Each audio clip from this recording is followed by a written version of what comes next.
श्री सरस्वती नमः। श्री गुरुभ्यो नमः।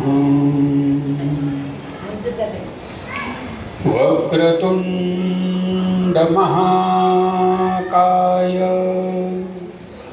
सूर्यकोटि समप्रभ निर्विघ्नं कुरु मे देव सर्वकार्येषु सर्वदा। गुरुर्ब्रह्मा गुरुर्विष्णु गुरुदेवो महेश्वरः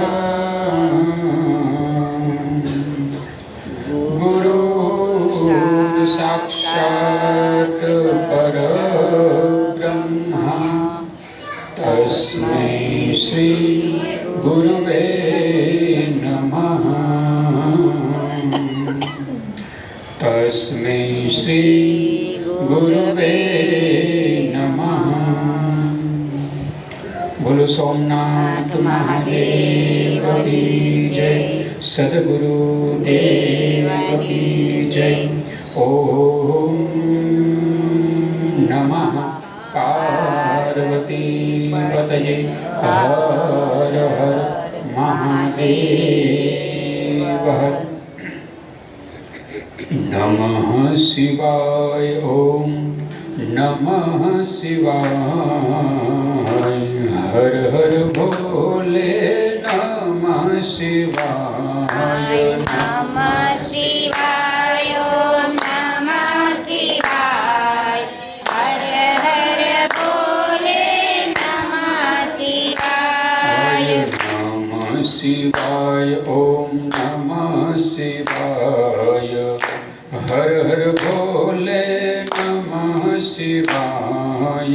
नमः शिवाय। ओम नमः शिवाय। हर हर भोले नमः शिवाय। सोमेश्वराय शिव सोमेश्वराय। हर हर भोले नमः शिवाय। सोमेश्वराय शिव सोमेश्वराय। हर हर भोले नमः शिवाय। जटाधराय शिव जटाधराय। हर हर भोले नमः शिवाय। जटाधरा शिव जटाधराय। हर हर भोले नमः शिवाय। नमः शिवाय। ओम नमः शिवाय।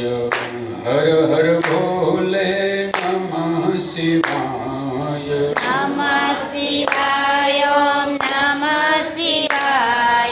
हर हर भोले नमः शिवाय। श्री कृष्ण गोविंद हरे मुरारी। हे नाथ नारायण वासुदेवा। श्री कृष्ण गोविंद हरे मुरारी। हे नाथ नारायण वासुदेवा। श्री कृष्ण गोविंद हरे मुरारी। हे नाथ नारायण वासुदेवा। श्री कृष्ण गोविंद हरे मुरारी। हे नाथ नारायण वासुदेवा। भज गोविंद गोविंद गोपाला। भज गोविंद गोविंद गोपाला। भज गोविंद गोविंद गोपाला। भज गोविंद गोविंद गोपाला। भज मुरली मनोहर नंदलाला। भज मुरली मनोहर नंदलाला। भज मुरली मनोहर नंदलाला। भज मुरली मनोहर नंदलाला। શ્રીમન્નારાયણ નારાયણ નારાયણ શ્રીમન્નારાયણ નારાયણ નારાયણ ભજમન નારાયણ નારાયણ નારાયણ શ્રીમન્નારાયણ નારાયણ નારાયણ तुझमें नारायण तुझमें नारायण तुझमें नारायण तुझमें नारायण सब में नारायण नारायण नारायण सब में नारायण नारायण नारायण श्रीमन्नारायण नारायण नारायण श्रीमन्नारायण नारायण नारायण भजमन नारायण नारायण नारायण श्रीमन्नारायण नारायण नारायण गोपाल कृष्ण लाल की जय। ओम तत्पुरुषाय विद्महे महादेवाय धीमहि तन्नो रुद्रः प्रचोदयात्। भागवत पुराण अनुसार ओखा अरण्य कथा दिवस बीजो। बाणासुरे पुत्र प्राप्ति माटे तप कर्યું। भगवान प्रसन्न થયા। बाणासुर કહે પ્રભુ મને પુત્ર આપો। ત્યારે ભગવાને પૂર્વ કર્મ તપાસીને કહ્યું કે તારા ભાગ્યમાં પુત્રનું સુખ નથી। તો બાણાસુર કહે પ્રભુ પુત્રનું સુખ ન હોય તો મને પુત્રી આપો કે જેથી મારું વાંઝા મેણું ટળે। તો મહાદેવે તથાસ્તુ કહી વરદાન આપ્યું અને પછી અદૃશ્ય થયા। બાણાસુર શંકરનું વરદાન પામી શોણિતપુરમાં આવ્યો। પોતાના થોડા સમયમાં મહારાણી બાણવતીને ત્યાં સારા દિવસો આવ્યા અને પૂરા માસે તેણે એક સુંદર પુત્રીને જન્મ આપ્યો। આ પ્રમાણે ઓખાનો જન્મ માતા પાર્વતીના શાપના કારણે આ રાક્ષસ કુળમાં બાણાસુરને ત્યાં થયો। જ્યારે પુત્રીનો જન્મ થયો ત્યારે આકાશમાંથી આકાશવાણી થઈ કહે બાણાસુર જ્યારે આ પુત્રીના લગ્ન થશે ત્યારે હાહાકાર વર્તાશે અને તારો જમાઈ તારા 1000 હાથનો ભાર ઉતારશે। આ બધી વાત બાણાસુરે પોતાના પ્રધાન કૌભાંડને કરી। કૌભાંડે તુરંત પોતાની બુદ્ધિનો ઉપયોગ કર્યો। શોણિતપુરની ચારે દિશાએ ગુપ્તચરો ગોઠવી દીધા અને સૈનિકોને સૂચના આપી કે ગમે તે દિવસોમાંથી કોઈ પણ યુદ્ધો આવે તો તુરંત મને જાણ કરજો। બાણાસુરના રાજમહેલ ઉપર જે મયુર ધ્વજ ફરકે છે તેના રક્ષણ માટે પણ રક્ષકોની અલગ અલગ ટુકડીની વ્યવસ્થા કરી। દિવસે દિવસે ઓખા મોટી થતી જતી હતી। એકવાર દેવ પાતાળે નાથા બાણાસુરના તાપથી ત્યારે વરુણ કેરા લોકમાં કન્યા પ્રગતિ આપતી। મધુર વાણીથી કન્યા બોલી કહો મુझ સરખો કામ। ત્યારે દેવો કહે દૈત્ય દુઃખ દે છે બાણાસુર જેનું નામ। કન્યા કહે નવ દુઃખ ધરો બાણાસુર આવશે પાતાળ। ત્યારે પુત્રી કરીને સોંપજો હું થઈશ તેનો કાળ। બાણાસુર પાતાળમાં ગયો। ત્યાં આ નાનકડી એવી ફૂલ જેવી બાળાને જોઈ રાજી થયો અને વહાલપૂર્વક તેને રમાડવા લાગ્યો। બાળા એટલી રૂપાળી હતી કે કેમે કરીને તેને મૂકવાનું મન ન થાય તેથી બાણાસુરે આ બાળાની માંગણી કરી। પાતાળના નાગરાજે આ બાળા બાણાસુરને સોંપી દીધી। બાળા લઈને બાણાસુર શોણિતપુર આવ્યો છે। પ્રધાન કૌભાંડે આ રૂપાળી બાળા જોઈને કહ્યું છે કે મહારાજ આ બાળકી મને આપો હું તેને ઉછેરીને મોટી કરીશ। તમારા ઉપર તો મહાદેવની દયા થઈ છે જેથી ઓખા બહેનનો જન્મ થયો તમારા ઘરે। હું નિસંતાન છું તો મને પણ એક પ્રકારનો લહાવો મળશે। તો બાણાસુરે આ બાળા પોતાના મંત્રી કૌભાંડને આપી। કૌભાંડે જ્યોતિષીઓને બોલાવી તેમના કહ્યા પ્રમાણે તેનું નામ ચિત્રલેખા પાડ્યું। એક પછી એક દિવસો વીતવા લાગ્યા। ચિત્રલેખા પણ મોટી થવા લાગી। ધીરે ધીરે ઓખા અને ચિત્રલેખા બહેનપણી થયા। હંમેશા બંને સાથે રમે અને સાથે જમે. જેમ જેમ ઓખા મોટી થતી ગઈ તેમ તેમ બાણાસુરની ચિંતા વધતી ગઈ.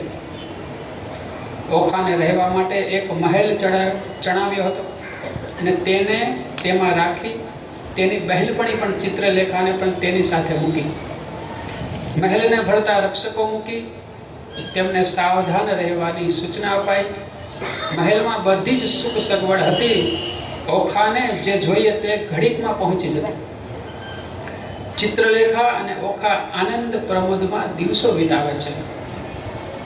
સમયની સાથે સાથે ઓખા મોટી થઈ અને તેને યુવાવસ્થા પ્રાપ્ત થઈ. ધીમે ધીમે તેના શરીરનો પણ વિકાસ થવા લાગ્યો. જેમ જેમ શરીરનો વિકાસ થયો તેમ તેમ પુરુષ સંપર્ક માટે આકર્ષણ વધતું જતું. ઓખાની મનોવેદના સાંભળી ચિત્રલેખા બોલી કે બહેન, તારી અને મારી એક જ સ્થિતિ છે, પરંતુ તારા કે મારા લગ્ન થવાના નથી. જો તને બાણાસુર પરણાવે તો તારો પતિ તેમના હાથ કાપશે એવી આકાશવાણી થઈ હતી. અને જો મને મારો પિતા પરણાવે તો પછી તારી દેખરેખ કોણ રાખે? એટલે તું લગ્નની વાત કરીશ જ નહીં. આપણા એક દંડિયા મહેલને ફરતા ઘણા ગુપ્તચરો રાખેલા છે, માટે તું પૂજનનો થાળ તૈયાર કર, એટલે આપણે શિવ મંદિરે જઈ ત્યાં બેસીને વાતો કરીશું. ઓખાએ માતાની આજ્ઞા મંગાવી કે અમે જઈએ શિવ મંદિરે. તો બાણમતીએ કહેવડાવ્યું કે બેટી, આપણે મંદિર જવાની જરૂર નથી. મહાદેવ પોતે અહીંયા આવે છે, એટલે બહાર જવાનો કોઈ અર્થ નથી. અહીં દર્શન થશે. ઓખાએ શિવ મંદિરે જવાની તૈયારી કરી હતી. માતાએ મંદિર જવાની ના પાડી. ઓખા અને ચિત્રલેખા નિરાશ થયા. થોડા સમય પછી ઉમિયાજીનું પૂજન કરવાનો સંકલ્પ કર્યો.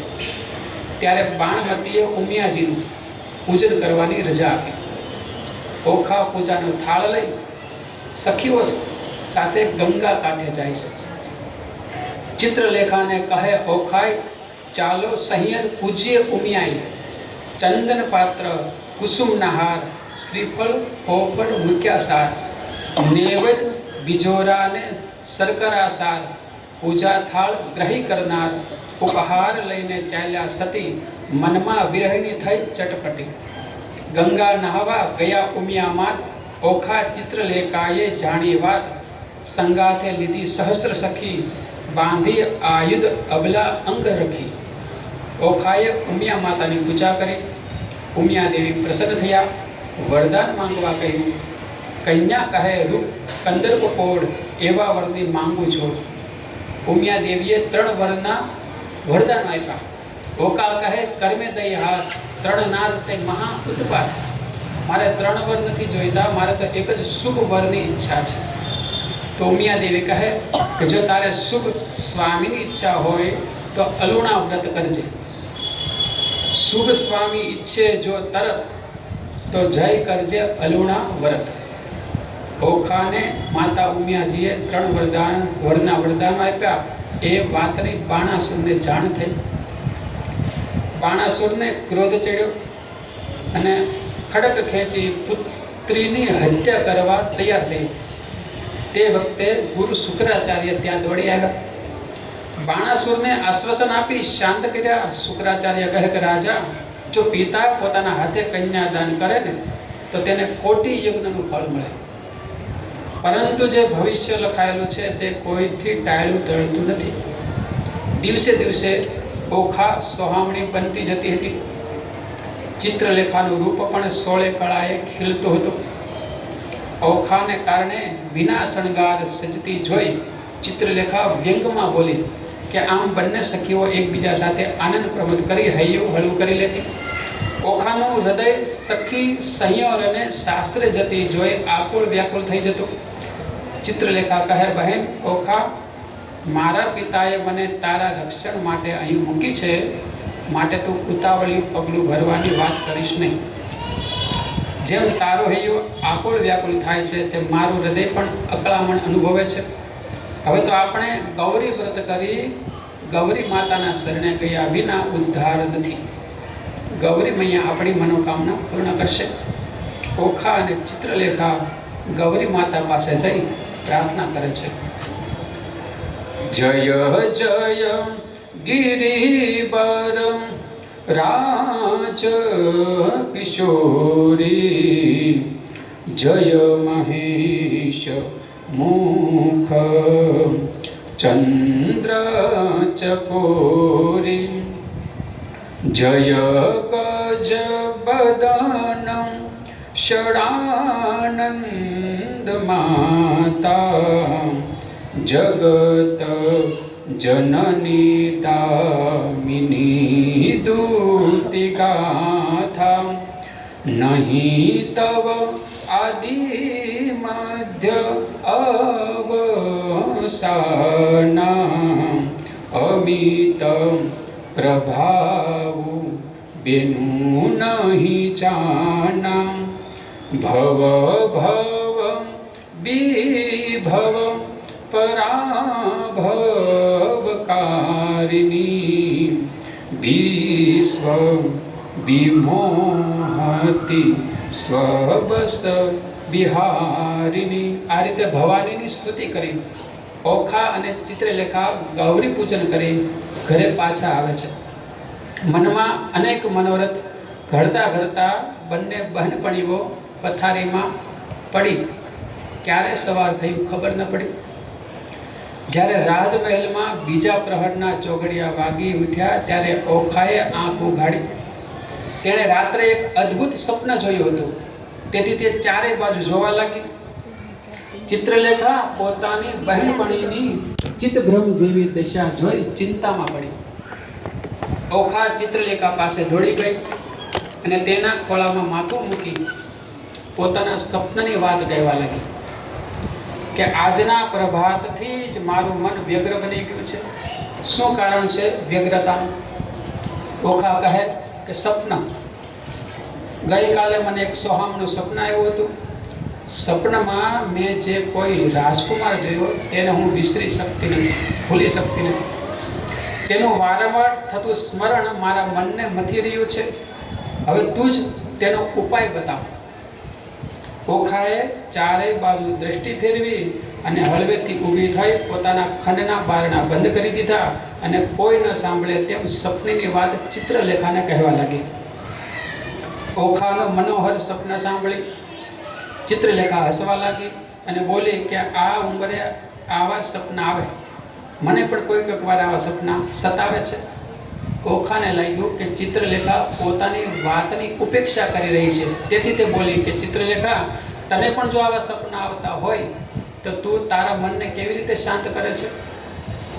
મારું મન તો શાંત રહેતું નથી. ચિત્રલેખા, મને એ મારા સપના સ્વામી નહીં મળે ત્યાં સુધી મારી વ્યથા શાંત નહીં થાય. હું દેવ સમાન સપનના સ્વામી સાથે મનોમન વરી ચૂકી છું. મને મારા સ્વામીએ સપનમાં સુખ આપ્યું એવું સુખ ત્રિભુવનમાં પણ મને કોઈ આપી શકે તેમ નથી. ચિત્રલેખા કહે, તો તને સપનમાં જે સ્વામીના દર્શન થયા તેને તું ઓળખી શકીશ?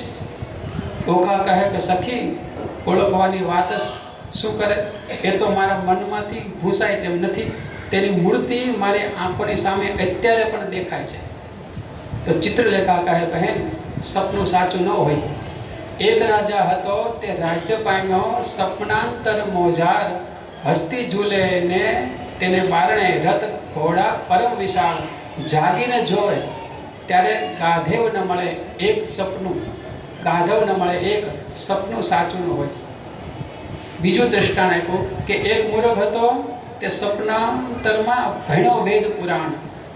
જાગીને ભણવા જાય ત્યારે મુખે ના આવડે પાષણ એટલે ભાષા, કારણ કે સપનું સાચું ન હોય.